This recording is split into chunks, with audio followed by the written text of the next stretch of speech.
后来乡亲啊，继续要来看合欢山、高山、道观花季，为4月初1，清明连假正式开始咯。为着要避免着假日引入着大量的人潮甲车流，来影响着旅游的品质，公路总局实施着假日的高承载的规定。规定讲，这个轿车都要坐满3个人才会当上山。啊，警方嘛来提醒，这山路咧会车的空间较下，将会针对违规停车加强来处理。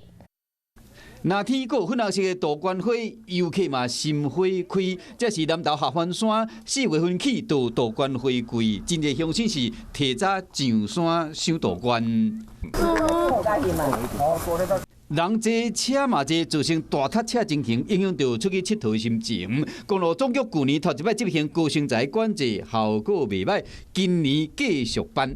游客嘛支持讲，伫花季期间爱好好管制。我觉得很好啊，这样子大家可以不用塞在那个地方啊。要去上山，尽量就是大家有效率一点，然后就是一辆车载了满满的上去了，省点油。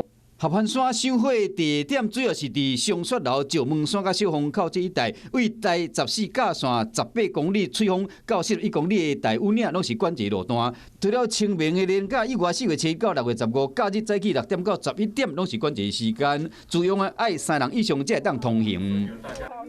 分流大家赏花的期间呢，不要集中在我们6日去，那也可以达到整个车流的顺畅。 为了保障用路人的安全，南投警方会加强处理车辆违规的情形。因山区道路狭小，不易会车，呼吁民众勿任意违规停车。本分局将加强周遭道路违停取缔。除了要配合相关的管制措施，警方嘛建议乡亲提早规划游览的行程，并且加利用平常时的时段分流上山去赏花，安尼较袂影响到出门游览的心情。 嗨，我是映彤，记得订阅华视的 YouTube 频道，并且要开启小铃铛哦，站起来！